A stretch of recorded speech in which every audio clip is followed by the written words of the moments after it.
जय जय श्री राधे। आप सभी सनातन प्रेमियों को मेरा सादर नमस्कार। आज मैं आप सभी को मोक्षदा एकादशी की व्रत कथा सुनाने जा रही हूँ।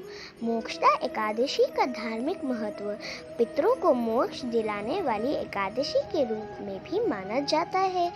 इस एकादशी पर विधि विधान से पूजा करने से सभी पापों का नाश होता है। आज के दिन मोक्षदा एकादशी व्रत कथा का श्रवण अवश्य करना चाहिए। महाराज युधिष्ठिर ने कहा, हे भगवान, आप तीनों लोगों के स्वामी, सबको सुख देने वाले और जगत के पति हैं। मैं आपको नमस्कार करता हूँ। हे देव, आप सबके हितैषी हैं। अतः मेरे संशय को दूर कर मुझे बताइए कि मार्गशीर्ष एकादशी का क्या नाम है। उस दिन कौन से देवता का पूजन किया जाता है और उसकी क्या विधि है, कृपया मुझे बताएं। भगवान श्री कृष्ण कहने लगे कि धर्मराज, तुमने बड़ा ही उत्तम प्रश्न किया है। इसके सुनने से तुम्हारा यश संसार में फैलेगा। मार्गशीर्ष शुक्ल एकादशी उन अनेक पापों को नष्ट करने वाली है। इसका नाम मोक्षदा एकादशी है। इस दिन दामोदर भगवान की धूप दीप नैवेद्य आदि से भक्ति पूर्वक पूजा करनी चाहिए। अब इस विषय में मैं एक पुराणों की कथा कहता हूँ। गोकुल नाम के नगर में वैखानस नामक राजा राज्य करता था। उसके राज्य में चारों वेदों के ज्ञाता ब्राह्मण रहते थे। वह राजा अपनी प्रजा का पुत्रवत पालन करता था। एक बार रात्रि में राजा ने एक स्वप्न देखा कि उसके पिता नरक में हैं। उसे बहुत आश्चर्य हुआ। प्रातः वह विद्वान ब्राह्मणों के पास गया और अपना स्वप्न सुनाया। कहा, मैंने अपने पिता को नरक में कष्ट उठाते देखा है। उन्होंने मुझसे कहा कि हे पुत्र, मैं नरक में पड़ा हूँ। यहाँ से तुम मुझे मुक्त कराओ। जब मैंने ये वचन सुने हैं, तब से मैं बहुत बेचैन हूँ। चित्त में बड़ी अशांति हो रही है। मुझे इस राज्य, धन, पुत्र, स्त्री, हाथी, घोड़े आदि में कुछ भी सुख प्रतीत नहीं होता। क्या करूं? राजा ने कहा, हे ब्राह्मण देवताओं, इस दुख के कारण मेरा सारा शरीर जल रहा है। अब आप कृपा करके कोई तप, दान, व्रत आदि ऐसा उपाय बताइए जिससे मेरे पिता को मुक्ति मिल जाए। उस पुत्र का जीवन व्यर्थ है जो अपने माता पिता का उद्धार न कर सके।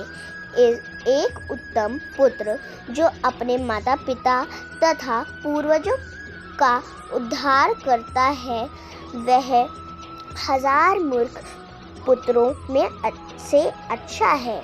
जैसे एक चंद्रमा सारे जगत में प्रकाश कर देता है, परंतु हजारों तारे नहीं कर सकते। ब्राह्मणों ने कहा, हे राजन, यहाँ पास ही भूत, भविष्य, वर्तमान के ज्ञाता पर्वत ऋषि का आश्रम है। आपकी समस्या का हल वे जरूर करेंगे। ऐसा सुनकर राजा मुनि के आश्रम पर गए। उस आश्रम में अनेक शांत चित्त योगी और मुनि तपस्या कर रहे थे। उसी जगह पर्वत मुनि बैठे थे। राजा ने मुनि को प्रणाम किया। मुनि ने राजा से पूछा, आप कैसे हैं? राजा ने कहा कि महाराज, आपकी कृपा से मेरे राज्य में सब कुशल है, लेकिन अकस्मात मेरे चित्त में अत्यंत अशांति होने लगी है। ऐसा सुनकर पर्वत मुनि ने आंखें बंद की और भूत विचारने लगे। फिर बोले, हे राजन, मैंने योग के बल से तुम्हारे पिता के कुकर्मों को जान लिया है कि वे उसी पाप कर्म के कारण तुम्हारे पिता को नरक में जाना पड़ा।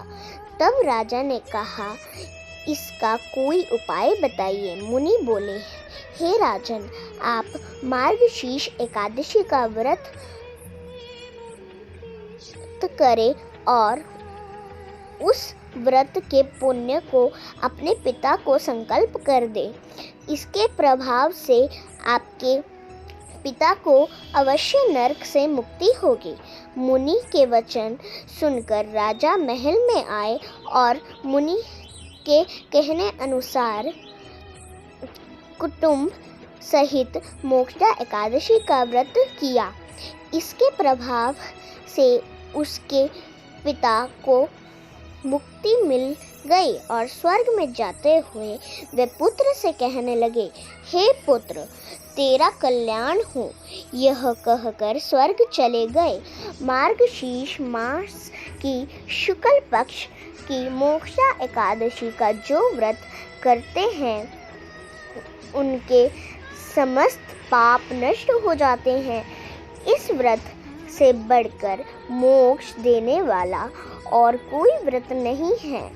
इस कथा को पढ़ने या सुनने से वाजपेय यज्ञ का फल मिलता है। यह व्रत मोक्ष देने वाला तथा चिंतामणि के समान सब कामनाएं पूर्ण करने वाला है। इसी के दौरान हमारी मोक्षदा एकादशी की व्रत कथा समाप्त होती है। बोलिए जय जय श्री राधे, जय जय श्री कृष्णा, जय श्री कृष्णा बोलो, जय राधे बोलो, जय श्री कृष्णा बोलो, जय राधे, जय जय श्री राधे, जय जय श्री राधे।